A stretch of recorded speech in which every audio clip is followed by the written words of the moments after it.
गोष्ट 16वी. सर्वात पराक्रमी कोण? राजा विक्रम, यावेळेस मी तुला एक अद्भुत गोष्ट सांगतो, पण नियम नेहमीप्रमाणेच राहील. मी गोष्ट सांगत असताना मध्ये बोलायचे नाही. मंजूर? यावर राजा विक्रमादित्यने फक्त होकारार्थी मान हलवली आणि वेताळाने पुन्हा एकदा एक नवीन गोष्ट सांगायला सुरुवात केली. खूप खूप वर्षांपूर्वी जिमुतकेतू नावाचा राजा होता. तो कंचनपूर नावाच्या नगरावर राज्य करायचा. त्यांचं ते नगर हिमवान पर्वतावर होतं.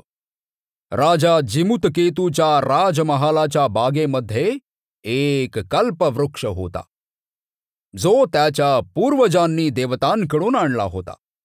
तो कल्पवृक्ष त्यांच्या सर्व इच्छा पूर्ण करायचा. त्या कल्पवृक्षामुळेच राजाला धनधान्य, वैभव, ऐश्वर्य, समृद्धी यापैकी कशाचीच कमतरता नव्हती. आणि त्याच कल्पवृक्षाच्या कृपेमुळे राजाला एक पुत्र प्राप्त झाला होता, ज्याचं नाव त्यांनी जिमुतवाहन ठेवलं होतं. तो त्या कल्पवृक्षाच्या कृपेमुळे मिळाला असल्याने इतर सर्वांपासून वेगळा होता.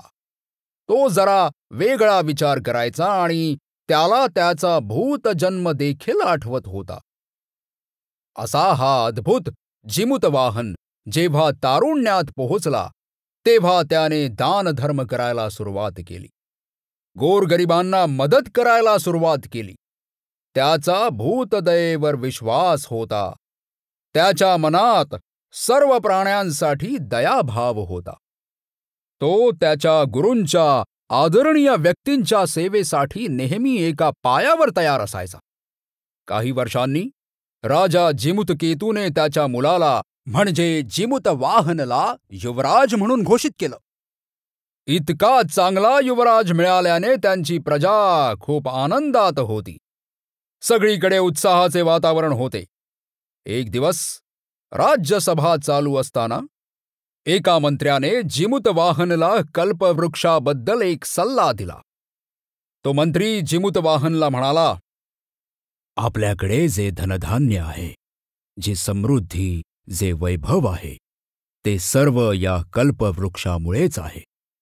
त्यामुळे या देववृक्षाचा सन्मान करायला कधीही विसरू नका. त्यातच आपल्या कुळाचे आणि आपल्या प्रजेचे हित आहे. साक्षात देवराज इंद्र सुद्धा या झाडाचा सन्मान करतो. इंद्राला सुद्धा या वृक्षाचे महत्त्व माहीत आहे. त्यामुळे तुम्ही सुद्धा कल्पवृक्षाची योग्य ती काळजी घ्या आणि त्याचा आदर सन्मान करा. हे ऐकून जिमुतवाहनने तसंच करण्याचे वचन दिले. पण त्यावेळेस त्याच्या मनात विचारांचं काहूर माजलं. त्याने स्वतःशीच विचार केला, माझ्या पूर्वजांनी देवासारख्या असलेल्या या कल्पवृक्षाचा योग्य तो वापर केला नाही. त्यांनी फक्त साधारण आणि स्वतःच्या स्वार्थासाठी त्याचा वापर केला आणि त्याला फक्त स्वतःपुरतेच मर्यादित ठेवले.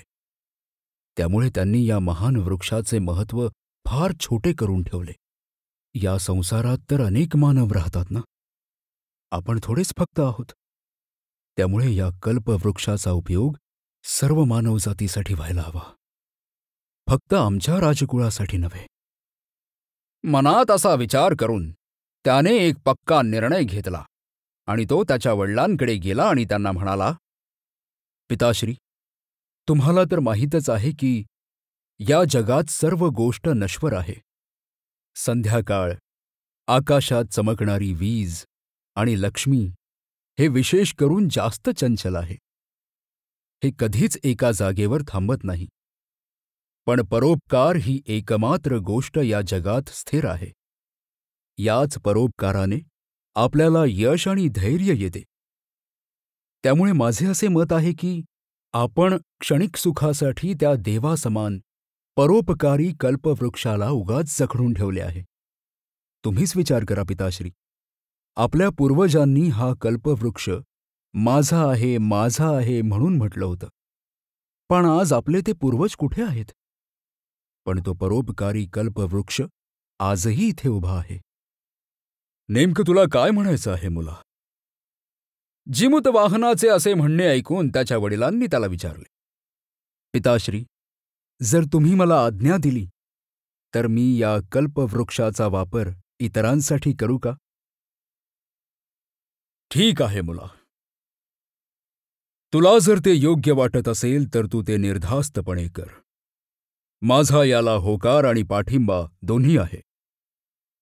जिमूतवाहनची अशी इच्छा ऐकून त्याच्या वडिलांनी त्याला तसं करायची परवानगी दिली. वडिलांची परवानगी मिळाल्यावर जिमूतवाहन लगेच कल्पवृक्षाजवळ गेला आणि कल्पवृक्षाला हात जोडून म्हणाला, देवा, तू माझ्या पूर्वजांच्या सर्व इच्छा पूर्ण केल्या आहेस. आज माझी सुद्धा एक इच्छा पूर्ण कर. काहीतरी असं कर की पृथ्वीवर कोणीच गरीब राहायला नको. या पृथ्वीला दारिद्र्यरहित कर आणि ज्यांना धनाची आवश्यकता आहे त्यांना ते धन मिळू दे. त्या बदल्यात मी तुला मुक्त करतो आहे. मी तुझे विसर्जन करतो आहे. जा, पण जाताना सर्वांचं कल्याण करून जा. युवराज जिमूतवाहनने हात जोडून पुन्हा एकदा नमस्कार केला. तेव्हा कल्पवृक्षातून आवाज आला, तुम्ही खरोखर धन्य आहात राजकुमार. तुम्ही केलेल्या त्यागाची मी प्रशंसा करतो. तुमच्या पूर्वजांनी मला देवतांपासून मागून आणले होते. त्यामुळे मी तुमच्या पूर्वजांच्या वचनात अडकलेलो होतो. पण आज तुम्ही माझा त्याग केला आहे. त्यामुळे मी पुन्हा स्वर्गात जातो आहे. तुमचं कल्याण हो. जिमूतवाहनला आशीर्वाद दिल्यावर काही क्षण जमीन हादरली आणि तो कल्पवृक्ष जमिनीतून थेट आकाशात उडाला. आकाशात गेल्यावर त्या कल्पवृक्षाने पृथ्वीवर पैशांचा पाऊस पाडला. त्याने इतकी धनाची वर्षा केली की तेव्हापासून कोणीच गरीब राहिलं नाही. आणि त्यानंतर तो कल्पवृक्ष स्वर्गात निघून गेला. जिमूतवाहनने असं केल्यामुळे त्याचं नाव तिन्ही लोकात पसरलं. लोक त्याच्या नावाचा जय जयकार करू लागले. पण जिमूतवाहनचं कल्पवृक्षाचं विसर्जन करणं हे त्याच्या काही बंधूंना आणि नातेवाईकांना आवडलं नाही. ते त्याचा रागराग करू लागले. त्यांना जिमूतवाहनची ईर्ष्या वाटायला लागली. त्यामुळे ते सर्व नातेवाईक एकत्र जमले आणि त्यांनी विचार केला की आता राजाकडे तो कल्पवृक्ष नाहीये, जो त्यांच्या सर्व इच्छा पूर्ण करत होता आणि त्यांची रक्षा देखील करत होता. पण आता तो नसल्याने आपण सहज कंचनपूरवर हल्ला करून ते ताब्यात घेऊ शकतो. सर्व या मताशी एकमत झाले आणि त्यांनी युद्धाची तयारी करायला सुरुवात केली. युद्धाची ही बातमी गुप्तहेरांनी जिमूतवाहनला जाऊन सांगितली.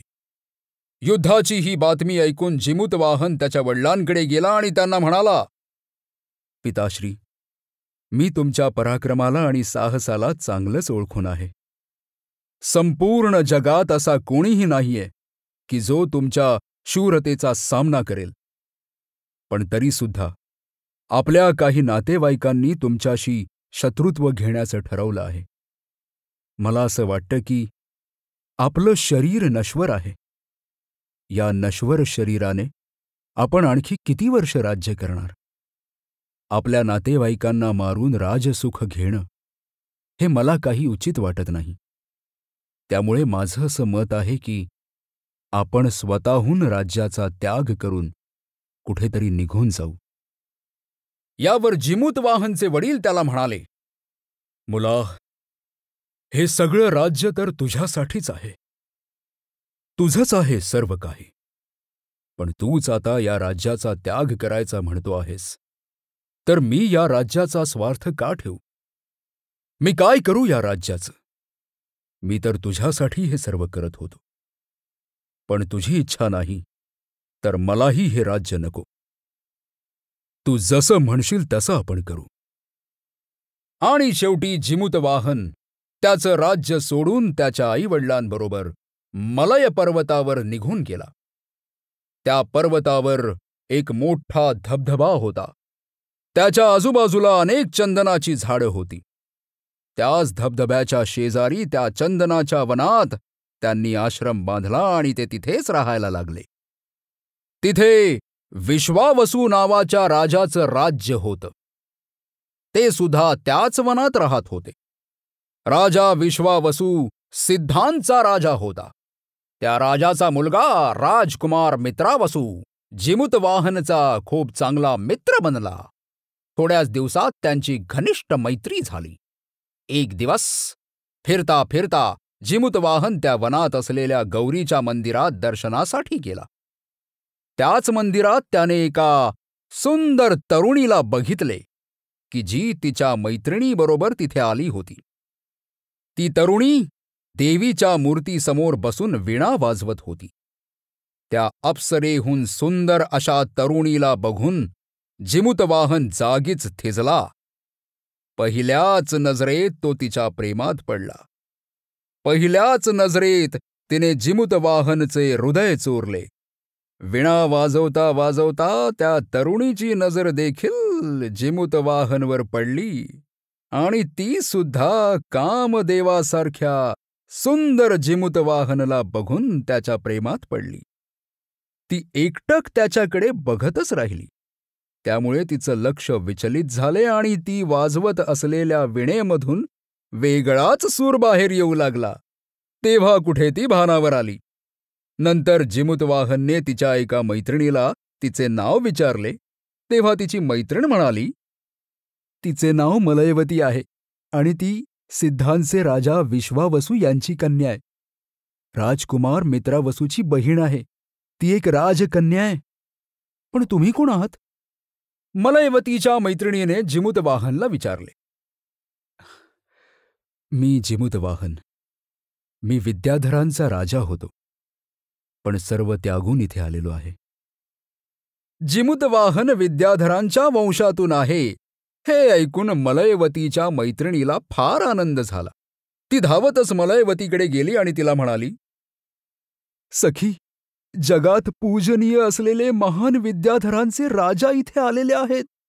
तू जाऊन त्यांचं स्वागत कर. ते तुझ्याबद्दल मला विचारत होते. पण यावर मलयवती काहीही न बोलता तशीच लाजत उभी राहिली. तिचे गाल लाल पडले होते आणि कानशिलं गरम झाली. त्यामुळे पुन्हा तिची मैत्रीण त्यांच्या समोरच पण जरा दूरवर उभ्या असलेल्या जिमूतवाहनकडे गेली आणि त्यांना म्हणाली, माझी मैत्रीण राजकुमारी मलयवती फार लाजतेय. त्यामुळे तिच्या वतीने मी तुमचा सत्कार करते. कृपया त्याचा स्वीकार करा. असं म्हणत तिने एक फुलांची माळा जिमूतवाहनच्या गळ्यात टाकली आणि त्यांना नमस्कार केला. तेवढ्यात एक दासी राजकुमारी मलयवतीला शोधत आली आणि तिला म्हणाली, राजकुमारी, तुमची आई तुम्हाला खूप वेळापासून शोधतेय. चला लवकर. तेव्हा जड मनाने मलयवती त्या मंदिरातून बाहेर पडली आणि राजमहालाच्या दिशेने चालत निघाली. पण तिची जायची इच्छा नव्हती. तिची पावलं तिथेच अडखळत होती. ती पुन्हा पुन्हा मागे वळून जिमूतवाहनला बघत होती. शेवटी ती दिसेनाशी झाल्यावर जिमूतवाहन त्याच्या आश्रमात पोहोचला. पण त्याच्या मनात फक्त राजकुमारी मलयवती होती. तिकडे राजकुमारीची देखील तीच अवस्था होती. ती सुद्धा जिमूतवाहनच्या विचारात आकंठ बुडाली होती. त्या दोघांना पुन्हा एकदा एकमेकांना भेटायची ओढ लागली होती. मलयवतीने ती रात्र कशी बशी तडफडत काढली, तिला झोपच येत नव्हती.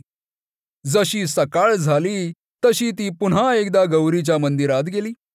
तिथे जिमूतवाहन आधीपासूनच हजर होता. दोघांची नजरानजर झाली. दोघांमध्ये काहीतरी मूक संवाद झाला आणि जिमूतवाहन तिच्या दिशेने चालू लागला. चालता चालता तिथे असलेली फुलांची एक माळा जिमूतवाहनने उचलली आणि मलयवतीच्या गळ्यात टाकली. मलयवतीने देखील तिच्याकडे असलेली नीलकमळांची माळ जिमूतवाहनच्या गळ्यात घातली आणि त्यांनी एकही शब्द एकमेकांशी न बोलता स्वयंवराचा विधी तिथेच त्या मंदिरात पार पाडला. जिमूतवाहनकडे खूप प्रेमाने बघत मलयवती लाजली आणि तिथून घरी पळाली. ती गेल्यावर जिमूतवाहन सुद्धा जड पावलांनी पुन्हा आश्रमात परतला. त्या रात्री सुद्धा त्या दोघांचा डोळ्याला डोळा लागला नाही. एकमेकांच्या विचारातच त्यांनी ती रात्र कशीबशी काढली. तिसऱ्या दिवशी पुन्हा एकदा जिमूतवाहन देवी गौरीच्या मंदिरात पोहोचला. त्याला आशा होती ती राजकुमारी मलयवती देखील तिथे असेल आणि आज सुद्धा त्यांची भेट होईल. आणि झालेही तसेच. जिमूतवाहन मंदिरात पोहोचायच्या आधीच मलयवती तिथे हजर होती. पण ती आज नेहमीप्रमाणे वीणा वाजवत नव्हती. ती देवीच्या मूर्तीसमोर गुडघे टेकून बसली होती. तिच्या डोळ्यात अश्रू होते आणि ती हात जोडून देवीला प्रार्थना करत होती. गौरी माते, या जन्मात तरी मी जिमूतवाहन सारख्या महान राजाला पतीच्या रूपात नाही मिळवू शकत. पण मी तुला प्रार्थना करते की पुढच्या जन्मात तरी मला जिमूतवाहन पती रूपात मिळतील असा आशीर्वाद दे. तुझ्या आशीर्वादासाठी मी इथेच माझ्या प्राणांचे बलिदान देते आहे. असं म्हणत मलयवती उठून उभी राहिली. तेवढ्यात मंदिरात आकाशवाणी झाली. मुली, असे चुकीचे पाऊल उचलू नकोस. विद्याधरांचे राजा जिमूतवाहन हे चक्रवर्ती सम्राट होऊन तुझे पती बनतील. मी तुला तसा आशीर्वाद देते आहे. तथास्तु. आणि आकाशवाणी थांबली. ही आकाशवाणी जिमूतवाहनने देखील ऐकली. जिमूतवाहन काय होतं आहे हे बघण्यासाठी धावतच मंदिरात पोहोचला. पण त्याच्या आधी मलयवतीची एक मैत्रीण धावत पळत तिच्या जवळ पोहोचली आणि तिला म्हणाली, सखी सखी ऐक, माझ्याजवळ तुझ्यासाठी आनंदाची बातमी आहे. तुझ्या भावाने राजकुमार मित्रावसूने माझ्या समोरच राजाला सांगितले की पिताजी, सर्व विश्वात पूजनीय आणि कल्पवृक्षाचे दान करणारे जिमूतवाहन इथे उपस्थित आहेत. आपल्या मलयवतीसाठी असा योग्य वर शोधूनही कुठे सापडणार नाही. माझी अशी इच्छा आहे की त्या दोघांचा विवाह तुम्ही करून द्यावा. आणि तुला माहितीये सखी, यावर तुझे वडील काय म्हणाले ते? हो म्हणाले. त्यांनी होकार दिला. आता नक्कीच तुझा विवाह जिमूतवाहनाबरोबर होईल. आता चल घरी लवकर, आपण लग्नाची तयारी करू. पण त्याआधी आपल्या वधूची तयारी देखील करू. तिला जिमूतवाहनासाठी चांगलं सजवू. आणि मलयवतीच्या सर्व मैत्रिणी हसायला लागल्या. तिची चेष्टा करू लागल्या आणि मलयवतीला घेऊन राजमहालातून निघून गेल्या. जिमूतवाहन देखील त्याच्या आश्रमात परतला तेव्हा तिथे राजकुमार मित्रावसू आला होता. जिमूतवाहनने त्याचे आभार मानले आणि त्याला म्हणाला, तुझा विश्वास बसणार नाही, पण मला अजूनही माझा मागचा जन्म आठवतोय. माझ्या मागच्या जन्मात सुद्धा तू माझा मित्र होता आणि तुझी बहीण मलयवती माझी पत्नी होती. या जन्मातही तसेच झाले आहे. अरे वाह, ही तर फार आनंदाची गोष्ट आहे. आणि त्या दोघांनी एकमेकांना आनंदाने मिठी मारली. नंतर मित्रावसूने जिमूतवाहनच्या आईवडिलांना सर्व सांगितले आणि ते देखील त्यांच्या लग्नाला लगेच तयार झाले. मित्रावसूने जिमूतवाहनला त्याच्या घरी नेले. जवळचा शुभमुहूर्त बघून उत्सवाला सुरुवात केली गेली आणि ठरलेल्या दिवशी जिमूतवाहन आणि राजकुमारी मलयवती यांचा विवाह मोठ्या थाटामाटात झाला आणि आनंदाने ते दोघं तिथेच राहू लागले. आनंदाचे असे बरेच दिवस उलटल्यावर एक दिवस जिमूतवाहन आणि मित्रवसू जंगलात सहज चक्कर मारायला गेले होते. जंगलातून चालता चालता ते समुद्र किनाऱ्याच्या जवळच्या भागात येऊन पोहोचले. तिथे झाडी जरा विरळ होती आणि जवळच समुद्र होता. तिथे एका ठिकाणी जिमूतवाहनला बऱ्याच हाडांचा ढिगारा दिसला. त्या हाडांच्या ढिगाऱ्याकडे बघत जिमूतवाहनने मित्रवसूला विचारले, ही कोणत्या प्राण्यांची हाडं आहेत आणि इथे काय करतायत? यामागे खूप मोठी गोष्ट आहे, पण मी तुला ती थोडक्यात सांगतो. ऐक.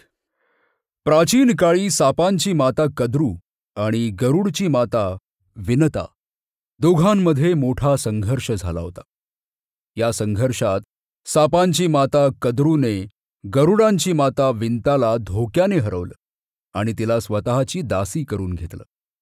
पण नंतर एका बलवान गरुडाने पुन्हा युद्ध करून त्यांच्या मातेला मुक्त केलं. पण त्या गरुडाचा द्वेष काही कमी झाला नाही, म्हणून त्याने सापांची माता कद्रू हिच्या मुलांचं भक्षण करायला सुरुवात केली. तो नेहमी पाताळ लोकात जाऊन सापांना ठार मारू लागला, त्यांचं भक्षण करू लागला आणि बाकीचे लहान साप तर त्याच्या भीतीनेच मरू लागले. हे सर्व बघून नागांचे राजा वासुकी यांनी मध्यस्थी करायचं ठरवलं. कारण असंच जर चालू राहिलं असतं तर एक दिवस सर्पकुळाचा सर्वनाश झाला असता. म्हणून नागांचे राजा वासुकी यांनी गरुडासमोर एक योजना ठेवली. ते गरुडाला म्हणाले, मी दक्षिण समुद्राच्या किनाऱ्यावर तुमच्या भोजनासाठी रोज एका सर्पाला पाठवेन, पण त्या बदल्यात तुम्ही पाताळ लोकांमध्ये कधीच यायचे नाही.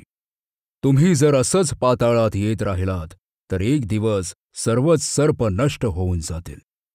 यात तुमचाही काही फायदा नाही. जर सर्वच सर्प नष्ट झाले तर तुम्हाला देखील भक्ष्य मिळणार नाही. गरुडाला हा मुद्दा पटला, म्हणून त्यानेही लगेच या प्रस्तावाला संमती दिली आणि त्या दिवसापासून गरुड रोज या ठिकाणी येऊन वासुकीने पाठवलेल्या सर्पाला खातो. कधी इथेच खातो तर कधी त्याच्याबरोबर घेऊन जातो.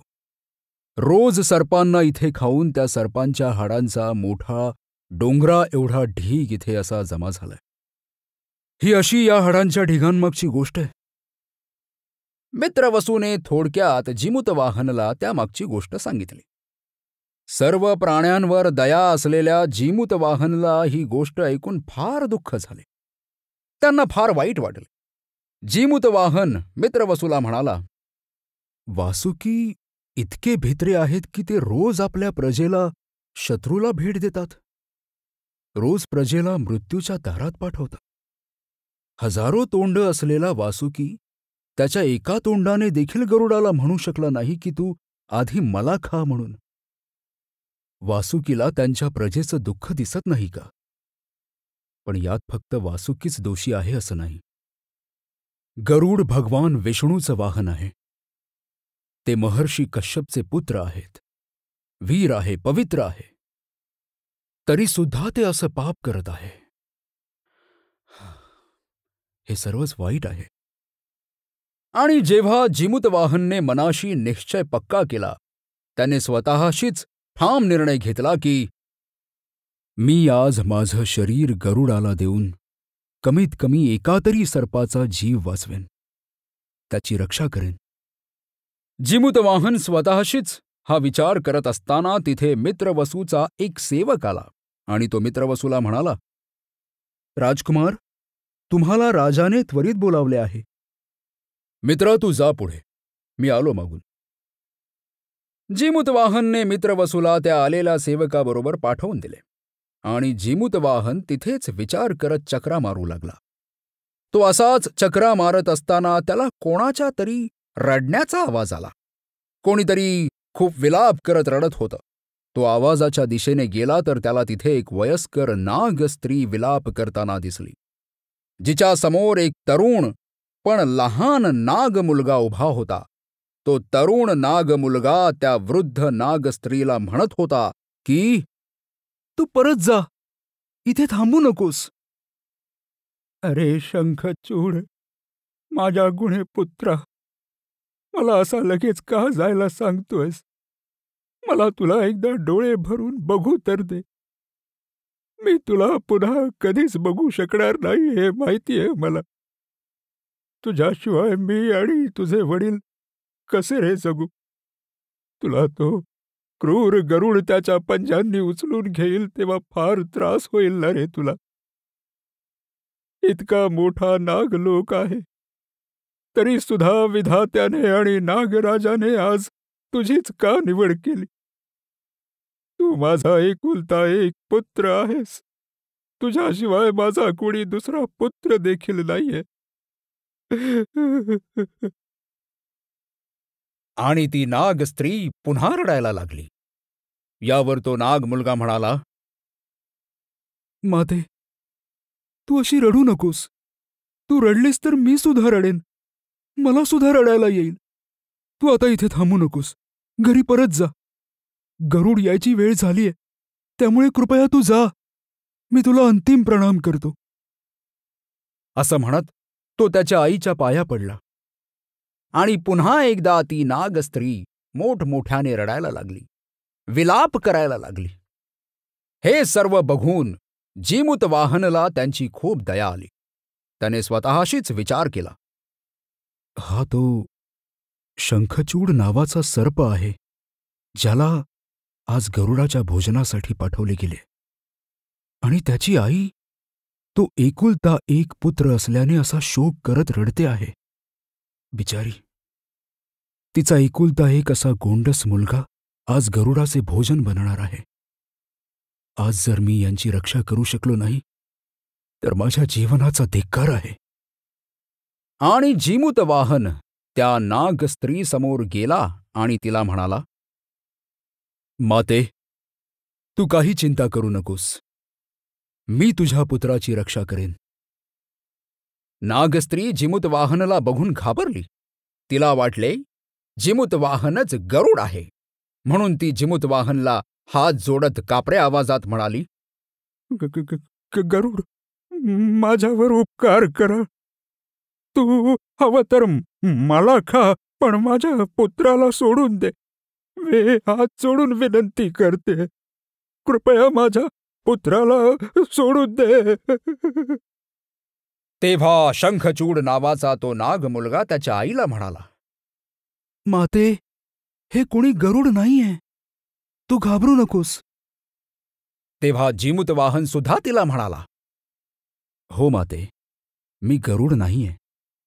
मी एक विद्याधर आहे आणि आज मी तुमच्या मुलाचे प्राण वाचवणार आहे. आज त्या गरुडाला मी माझं शरीर अर्पण करणार आहे. त्यामुळे माते, तू तुझ्या पुत्राला घेऊन घरी निघून जा. यावरती नागस्त्री म्हणाली, माझ्या पुत्राच्या जागी तुम्ही स्वतःचे बलिदान देणार आहात हे सांगून तुम्ही माझ्यावर कृपाच केली आहे. पण तुम्ही सुद्धा मला माझ्या पुत्रासमानच आहात. त्यामुळे असं काही करू नका. कृपा कर, असं काही करू नका. तेव्हा जीमूतवाहन तिला बोलला, माते, आता तू मला स्वतःच्या पुत्रासमान समजतेस ना? मग मला हे कार्य करू दे. मला या बलिदानापासून रोखू नकोस. नाहीतर मला वाटेल की माझं जीवन व्यर्थ आहे. माझ्या जीवनाला काहीच अर्थ राहणार नाही. तो नाग मुलगा शंखचूड हे सर्व ऐकत होता. शेवटी तो जीमूतवाहनला म्हणाला, तुम्ही खरोखर खूप दयाळू आहात. पण माझ्या बदल्यात मी तुमच्या जीवनाचे बलिदान नाही देऊ शकत. माझ्याऐवजी तुमच्यासारख्या महान व्यक्तीने मरावे हे मला मान्य नाही. मी हे स्वीकार करू शकत नाही. माझ्यासारख्या साधारण व्यक्तींनी तर हे जग खच्चून भरलेलं आहे. पण तुमच्यासारखा महान क्वचितच आढळेल. माझ्याऐवजी तुमचे बलिदान देऊन मी माझ्या पित्याच्या कुळाला कलंक नाही लावू शकत. मी माझे पिता शंखपाल यांच्या पवित्र कुळाच्या प्रतिमेला मलिन नाही करणार. त्यामुळे मी माझे बलिदान देणारच. आणि तो नाग मुलगा शंखचूड त्याच्या आईकडे वळाला आणि तिला म्हणाला, माते, तू निश्चिंत होऊन घरी जा. मी त्या वधशिळेवर जाऊन बसेन आणि गरुड येऊन मला घेऊन जाईल. पण त्याआधी मी समुद्रकिनारी जाऊन भगवान गोकर्णाला प्रणाम करून येतो. गरुड यायच्या आधी मला भगवान गोकर्णाला प्रणाम करायला जाऊ दे. तू घरी जा. तू गेल्याशिवाय मी इथून हलू शकत नाही. त्यामुळे कृपया तू जा. तो त्याच्या आईच्या पाया पडला आणि जबरदस्ती त्याच्या आईला घरी पाठवून दिले. आणि शंखचूड समुद्राच्या दिशेने भगवान गोकर्णाला प्रणाम करण्यासाठी गेला. नाग स्त्री आणि नाग मुलगा तिथून निघून गेल्यावर जीमूतवाहन त्या वधशिळेवर जाऊन झोपला. ती वधशिळा अनेक सर्पांच्या रक्ताने लाल झाली होती आणि तिच्यावर ठिकठिकाणी रक्ताचे डाग पडलेले होते. त्या वधशिळेवर झोपून जिमूतवाहन प्रार्थना करू लागला की तो नाग मुलगा शंखचूड यायच्या आधी गरुड इथे आला पाहिजे आणि त्याने मला भक्ष म्हणून न्यायला पाहिजे. आणि झालेही तसेच. काही क्षणानंतर तिथे गरुड आला. त्याने जिमूतवाहनला त्याच्या पंजांमध्ये उचलले आणि तो हवेत उंच उडाला. जिमूतवाहनला पंजात घट्ट पकडून तो गरुड चोचेने उडता उडता त्याला खाऊ लागला. त्यामुळे त्याच्या शरीरातले रक्त खाली जमिनीवर ठिपकू लागले. याच दरम्यान जिमूतवाहनच्या डोक्यावर असलेला शिरोमणी देखील खाली पडला. खाली त्याची पत्नी मलयवती आणि त्याचे आई वडील बसले होते. नेमक्या त्याच ठिकाणी जिमूतवाहनचा रक्ताने भरलेला तो शिरोमणी पडला. तो अगदी मलयवतीच्या समोरच पडला. त्या खाली पडलेल्या शिरोमणीला बघताच तिने ओळखले की हा तर तिच्या पतीचा जिमूतवाहनचा शिरोमणी आहे. जेव्हा तिने बघितले की तो रक्ताने भरलेला आहे तेव्हा ती घाबरली आणि रडायला लागली. तिने घाईघाईत तो रक्ताने भरलेला शिरोमणी जिमूतवाहनच्या आईवडिलांना दाखवला. ते सुद्धा क्षणभर घाबरले, पण स्वतःला सावरून जिमूतवाहनचे वडील लगेच ध्यानाला बसले. त्यांच्याकडे असलेल्या विद्येच्या सहाय्याने त्यांनी जिमूतवाहन कुठे आहे ते बघितले आणि नेमके काय झाले ते सुद्धा बघितले. त्यांना सर्व गोष्ट समजल्यावर ते तिघं म्हणजे जिमूतवाहनाचे आई वडील आणि त्याची बायको मलयवती त्या जागेच्या दिशेने जायला निघाले ज्या ठिकाणी गरुडाने जिमूतवाहनला नेले होते. इकडे शंखचूड जेव्हा भगवान गोकर्णाला प्रणाम करून परत वधशिळेजवळ आला तेव्हा त्याने बघितले की तिथे ना गरुड आहे ना जिमूतवाहन. त्याला जमिनीवर रक्त सांडलेले दिसले आणि त्याला लगेच समजले की जिमूतवाहनने स्वतःचा बळी दिला आणि त्याचे प्राण वाचवले. तेव्हा त्याने सुद्धा विचार केला की अजूनही वेळ वाया गेलेली नाहीये. मी अजूनही ती जागा शोधू शकतो जिथे तो गरुड त्या महान व्यक्तीला घेऊन गेलाय. जर मी तिथे लवकरात लवकर पोहोचलो तर कदाचित मला ते जिवंत मिळू शकतील आणि मी त्यांचा प्राण वाचवून माझ्यावर लागणारा हा कलंक मिटवू शकेन. आणि तो नाग मुलगा शंखचूड सुद्धा जमिनीवर पडलेल्या जिमूतवाहनाच्या रक्ताच्या मागावर निघाला. त्याला खात्री होती की जर तो त्या जमिनीवर पडलेल्या रक्ताच्या मागे मागे गेला तर त्याला जिमूतवाहन नक्की सापडेल. तिकडे जेव्हा गरुड जिमूतवाहनला खात होता तेव्हा त्याला या गोष्टीचे आश्चर्य वाटले की आज माझे भक्ष ना रडते आहे ना ओरडते आहे, उलट शांतपणे आणि प्रसन्न चित्ताने माझ्याकडे बघते आहे आणि भक्षाच्या चेहऱ्यावर एक वेगळेच समाधान आहे. तेव्हा गरुडाने जिमूतवाहनला खाणे थांबवले आणि तो विचारात पडला. मी चोचीने खातो आहे तरी सुद्धा हा रडत नाहीये किंवा ओरडत नाहीये, उलट प्रसन्न चेहऱ्याने माझ्याकडे बघतो आहे. मी याला अर्ध खाल्लं आहे तरी सुद्धा हा जिवंत आहे. अजून याचे प्राण गेलेले नाही. ही कोणी साधारण व्यक्ती नाही दिसत. याच्या डोळ्यात असे भाव दिसतायत की याला खाऊन मी त्याच्यावर उपकार करतो आहे. नक्कीच हा सर्प नाहीये. ही कोणीतरी महान व्यक्ती आहे. आता मी याला नाही खाऊ शकत. गरुड असा विचार करत असताना जिमूतवाहन त्याला म्हणाला, तुम्ही का थांबलात? मला खाऊन तुमची भूक भागवा. अजून तर माझं अर्ध शरीर शिल्लक आहे. तुम्ही असे अचानक तुमचे खाणे का थांबवले? हे ऐकून गरुडाला आणखी आश्चर्य वाटले. म्हणून त्याने जिमूतवाहनला विचारले, तुम्ही कोण आहात महात्मा? तुम्ही नक्कीच सर्प नाही आहात. कोण आहात तुम्ही? कृपा करून मला तुमचा परिचय द्या. तेव्हा जिमूतवाहन गरुडाला म्हणाला, हा असा कसा तुमचा प्रश्न आहे? मी तुमचं भक्ष्य आहे. या व्यतिरिक्त आणखी कोणीही नाही.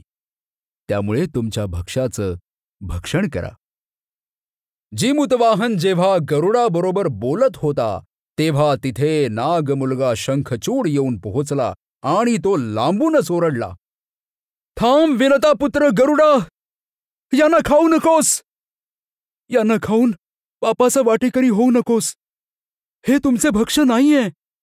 मी तुमचा भक्ष्य आहे. मी नागपुत्र आहे.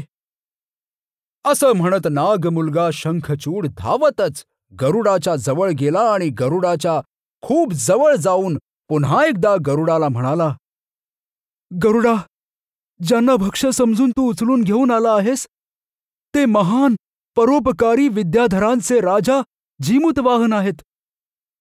तुझा खरा भक्ष्य तर मी आहे. मी.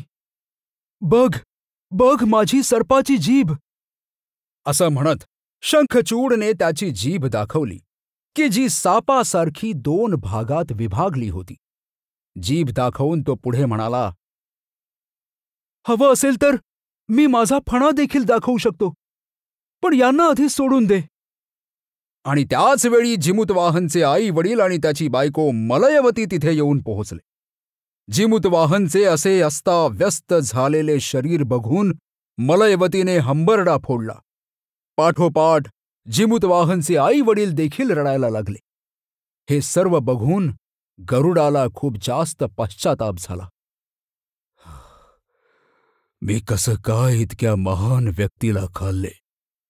हे तर तिन्ही लोकात परोपकारासाठी प्रसिद्ध असलेले जीमूतवाहन आहेत.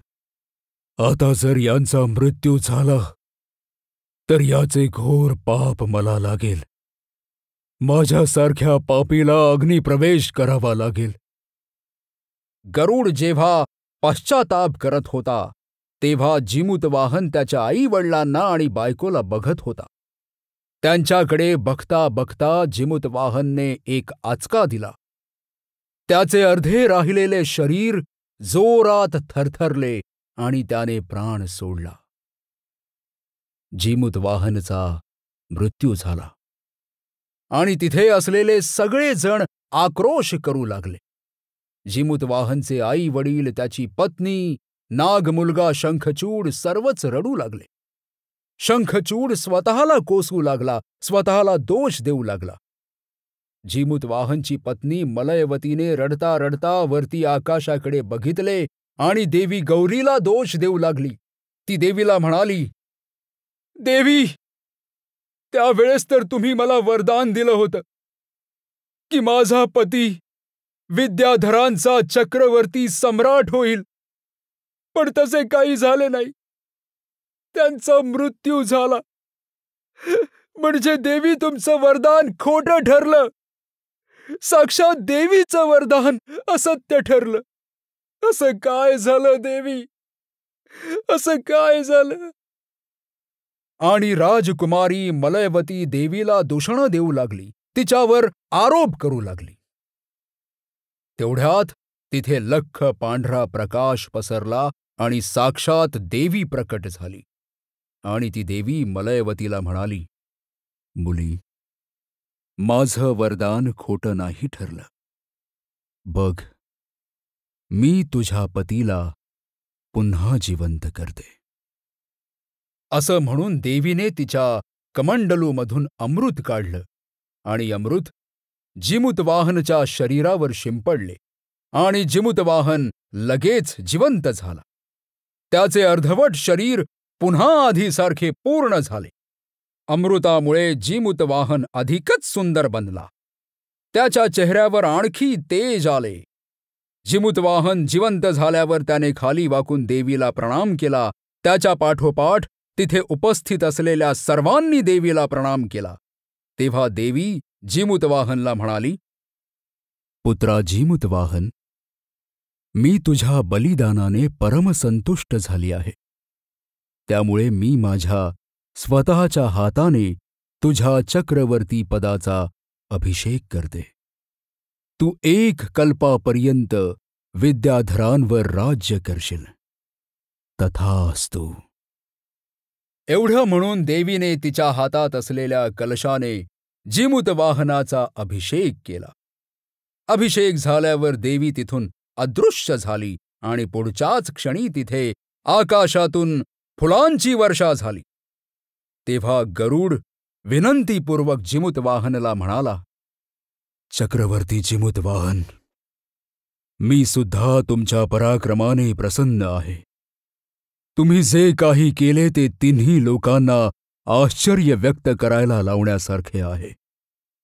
तुम्ही तुमच्या साहसाने तुमचं नाव ब्रह्मांडाच्या भिंतीवर कायमचं लिहिलं आहे. मी तुम्हाला विनंती करतो की तुम्ही माझ्याकडून सुद्धा कोणताही वर प्राप्त करून घ्या. यावर जिमूतवाहन गरुडाला म्हणाला, पक्षीराज गरुडा, तुम्ही जर खरोखर माझ्यावर प्रसन्न असाल तर मला वचन द्या की तुम्ही कधीच सापाचं भक्षण करणार नाही. त्याचबरोबर तुम्ही जितक्या सापांना खाल्लं आहे आणि ज्या सापांच्या हाडांचा ढीग तिकडे पडलेला आहे त्या सर्वांना तुम्ही जीवनदान द्याल. त्या सर्वांना पुन्हा जिवंत कराल. तथास्तु. आणि गरुडाने त्याचे वचन पाळले. त्याने सर्व सर्पांना पुन्हा जीवनदान दिले. जे काही झालं ते सर्व काही दिवसात वाऱ्यासारखं पसरलं आणि सर्व विद्याधर एकत्र जमा झाले आणि जिमूतवाहनाच्या पाया पडून त्याला नमस्कार केला. त्यानंतर जिमूतवाहनने खूप वर्षांपर्यंत चक्रवर्ती सम्राटाचे पद सांभाळले. त्याचं राज्य सगळ्या सुखसोयींनी परिपूर्ण होतं. त्याच्याकडे असलेल्या विद्येच्या सहाय्याने त्याने त्याच्या प्रजेला कसलीच कमी पडू दिली नाही. आणि वेताळाने ही अद्भुत गोष्ट सांगून राजा विक्रमादित्यला विचारले, राजा विक्रम, आता तू मला सांग की या दोघांपैकी सर्वात जास्त पराक्रमी जिमूतवाहन होता का तो नाग मुलगा शंखचूड होता? जर तू माझ्या प्रश्नाचं उत्तर माहीत असूनही दिलं नाहीस तर तुझ्या मस्तकाचे 100 तुकडे होतील. बोल विक्रम, बोल बोल विक्रम, बोल. माझ्या प्रश्नाचं उत्तर दे. आणि पुन्हा एकदा राजा विक्रमादित्यने त्याचं मौन तोडलं आणि ते वेताळाला म्हणाले, वेताळा, जिमूतवाहनने जे काही केलं त्यात आश्चर्य करण्यासारखी कोणतीच गोष्ट नाहीये. कारण जन्मापासूनच त्याला काही सिद्धी प्राप्त होत्या. कल्पवृक्षाच्या कृपेमुळे त्याचा जन्म झाल्याने काही विशेष गोष्टी त्याच्याकडे होत्या. प्रशंसे योग्य तर तो शंखचूड होता. शंखचूडाच्या ऐवजी जिमूतवाहनने गरुडाला स्वतःचं शरीर अर्पण केलं होतं. त्यामुळे शंखचूड पुन्हा त्याच्या घरी जाऊ शकत होता. पण तो गेला नाही. तो गरुडाच्या मागे मागे गेला आणि त्याने स्वतःचं शरीर भक्ष्य म्हणून गरुडासमोर अर्पण केलं आणि जिमूतवाहनला मुक्त करायला सांगितलं. आणि त्या गोष्टीवर तो अडून देखील राहिला. त्यामुळे तोच जास्त पराक्रमी होता. एकदम बरोबर उत्तर दिलास विक्रम. पण तू नियम विसरलास. तू तुझं मौनभंग केलंस. तू बोललास आणि अटीनुसार मी पुन्हा मुक्त झालो. मी पुन्हा चाललो. असं म्हणत वेताळ राजा विक्रमादित्यच्या खांद्यावरून उतरून पुन्हा शिशवीच्या झाडावर जाऊन लटकण्यासाठी हवेत उडाला आणि शिशववृक्षाच्या दिशेने वेगाने जाऊ लागला आणि त्याच्या मागोमाग राजा विक्रमादित्य सुद्धा निघाला.